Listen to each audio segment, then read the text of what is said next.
Mana? Mana? Aduh! Yeah!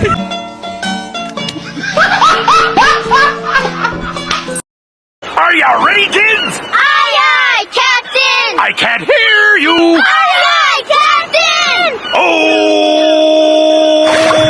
Who lives in a pineapple under the sea? SpongeBob SquarePants! Absorbent and yellow and porous is he. SpongeBob SquarePants! If not a Assalamualaikum warahmatullahi wabarakatuh.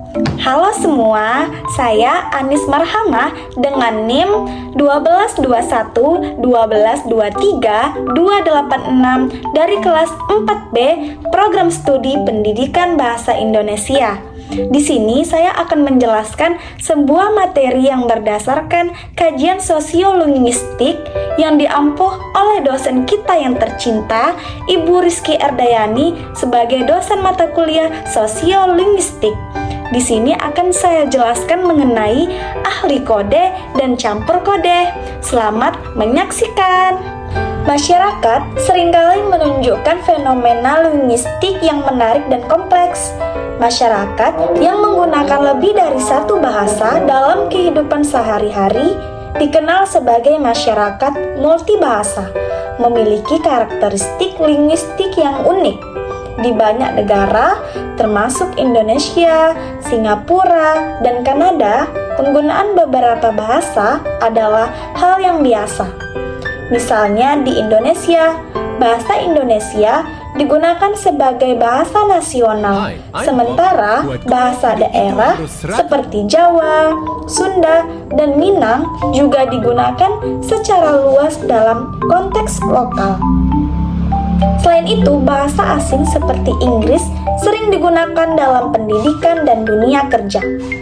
Masyarakat menggunakan bahasa yang sangat relevan, salah satunya adalah alih kode dan campur kode. Kedua fenomena ini tidak hanya mencerminkan kemampuan linguistik individu dalam menggunakan lebih dari satu bahasa, tetapi juga mencerminkan dinamika sosial, budaya, dan interaksi kontekstual yang terjadi di dalam masyarakat tersebut. Apa itu ahli kode? Alih kode dalam kajian sosiolinguistik adalah fenomena ketika seorang penutur berpindah dari satu bahasa atau dialek ke bahasa atau dialek lain dalam satu percakapan. Ini bisa terjadi di antara kalimat atau bahkan di dalam satu kalimat. Alih kode sering terjadi di masyarakat yang bilingual atau multilingual, di mana orang-orang mampu berbicara lebih dari satu bahasa dengan lancar. Misalnya, dalam percakapan sehari-hari, seseorang mungkin mengatakan, "Saya sudah selesai mengerjakan tugas, but I still need to review it." Artinya, saya sudah selesai mengerjakan tugas, tetapi saya perlu meninjaunya. Dalam contoh ini, penutur berpindah dari bahasa Indonesia ke bahasa Inggris dalam satu kalimat. Nah, terjadilah peristiwa alih kode. Alih kode dapat terjadi karena berbagai faktor yang mempengaruhi percakapan antara penutur. Nah, beberapa faktornya, yang pertama yaitu penutur. Penutur adalah individu yang berbicara dan mereka dapat menyebabkan alih kode berdasarkan preferensi atau kemampuan bahasa mereka. Penutur mungkin berpindah kode untuk mengekspresikan identitas, emosi, atau untuk menunjukkan keterampilan bahasa mereka. Yang kedua, ada mitra tutur. Mitra tutur adalah orang yang diajak bicara oleh penutur. Penutur mungkin menyesuaikan bahasa mereka berdasarkan bahasa yang digunakan atau dipahami oleh mitra tutur. Yang ketiga, hadirnya penutur ketiga. Ketika seseorang penutur ketiga bergabung dalam percakapan, hal ini bisa menyebabkan alih kode. Penutur mungkin merasa perlu menyesuaikan bahasa yang digunakan agar semua peserta percakapan bisa memahami. Yang keempat, perubahan situasi. Alih kode dapat terjadi karena perubahan situasi atau konteks percakapan. seperti dari formal ke informal atau dari topik pribadi ke profesional. Yang kelima, topik pembicaraan. Topik pembicaraan dapat mempengaruhi alih kode karena beberapa bahasa mungkin lebih cocok atau lebih sering digunakan untuk topik tertentu. Faktor-faktor di atas menunjukkan bahwa alih kode adalah fenomena yang kompleks dan dipengaruhi oleh berbagai aspek sosial dan kontekstual. Penutur berpindah kode untuk berbagai tujuan, termasuk menyesuaikan diri dengan lawan bicara, situasi, atau topik tertentu, serta untuk memfasilitasi pemahaman dan menciptakan komunikasi yang lebih efektif.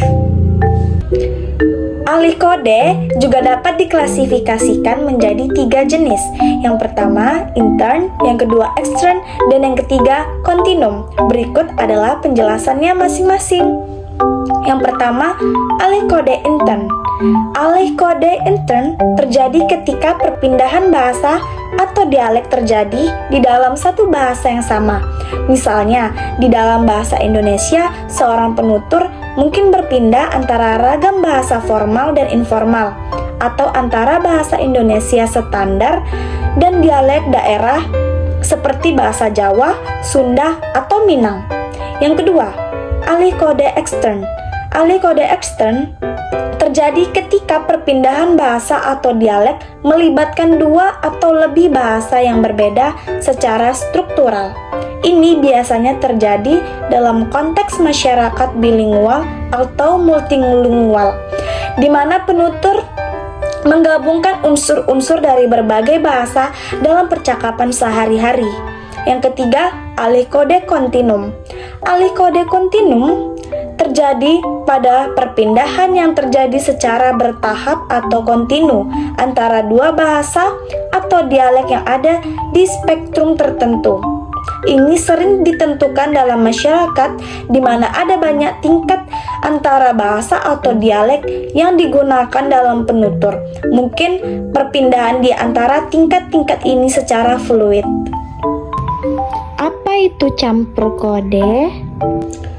Pengertian campur kode dalam kajian sosiolinguistik adalah peristiwa penggunaan unsur-unsur dari 2 bahasa atau lebih dalam satu tuturan.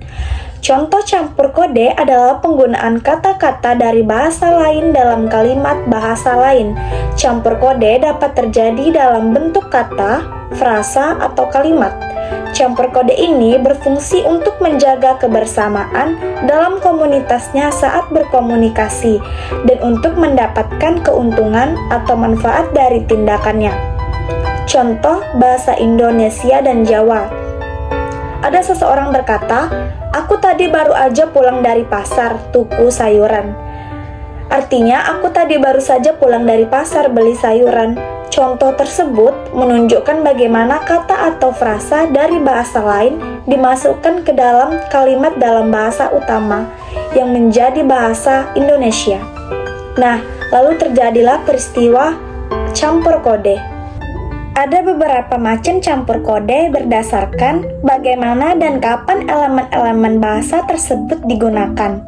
Berikut ini penjelasan mengenai 3 jenis campur kode.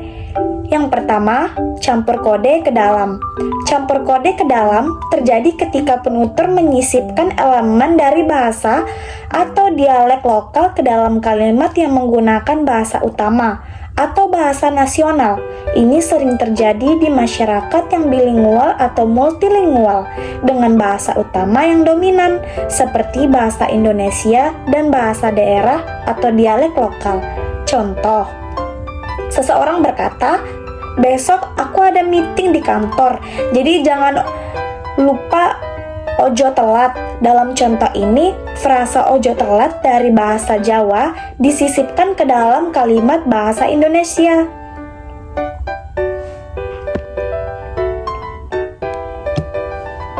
Yang kedua, campur kode keluar.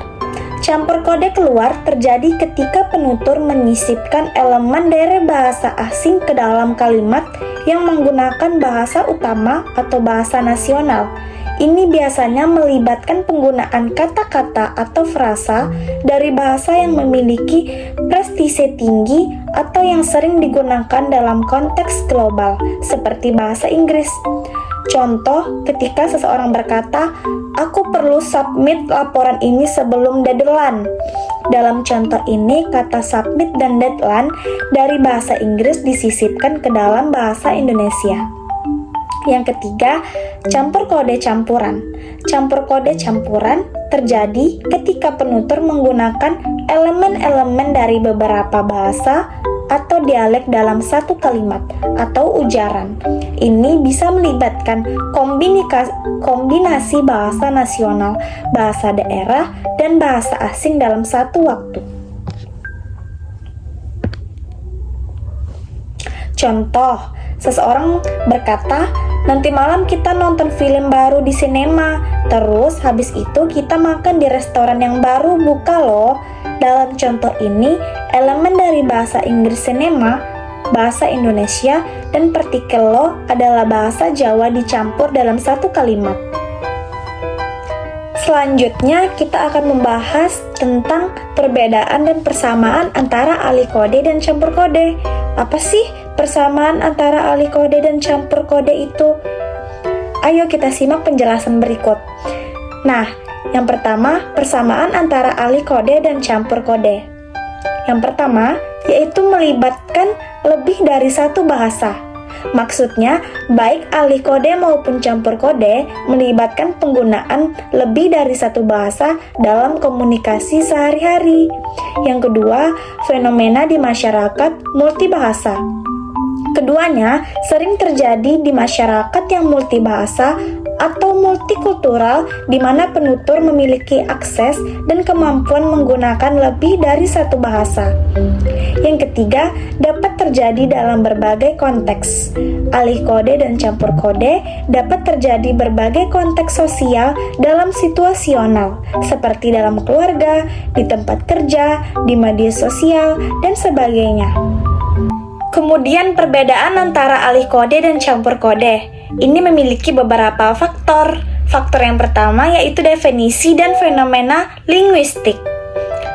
Di dalam alih kode merujuk pada perpindahan yang sadar atau disengaja dari satu bahasa ke bahasa lain dalam satu percakapan.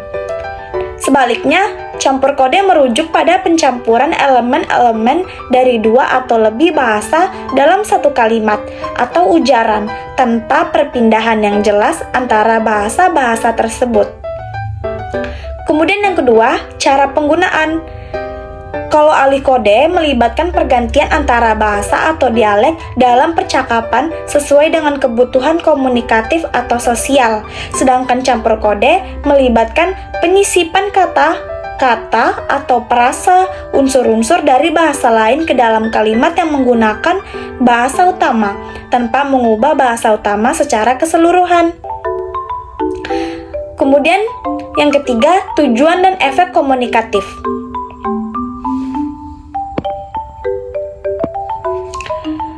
Kolom dari alih kode seringkali digunakan untuk menunjukkan identitas sosial atau budaya, untuk menekankan atau menyoroti sesuatu, atau untuk menyesuaikan diri dari situasi komunikasi tertentu. Sedangkan campur kode biasanya digunakan untuk tujuan efisiensi komunikasi, untuk menyampaikan makna yang lebih tepat atau lebih mudah diungkapkan dalam bahasa lain, atau sebagai bagian dari gaya bahasa yang khas. Yang terakhir yaitu karakteristik penggunaan. Alih kode seringkali lebih terstruktur dan lebih disengaja, sementara campur kode bisa lebih spontan dan cenderung terjadi tanpa perencanaan yang matang. Contoh studi kasus alih kode dan campur kode. Ini eksklusif loh, Dit. Halo, ketemu lagi di Catatan Najwa, dan sekarang saya bersama the one and only yang tersayang Maudy Ayunda. Halo. Halo, seneng banget akhirnya kita bisa ketemu. Mbak. Iya, seneng banget. Nah, pada podcast Najwa Shihab dan Maudy Ayunda yang kita lihat tadi, bahwasanya Najwa Shihab berkata Halo, ketemu lagi di catatan Najwa dan sekarang saya bersama the one and only yang tersayang Maudy Ayunda. Di situ terlihat campur kode pada tuturan tersebut.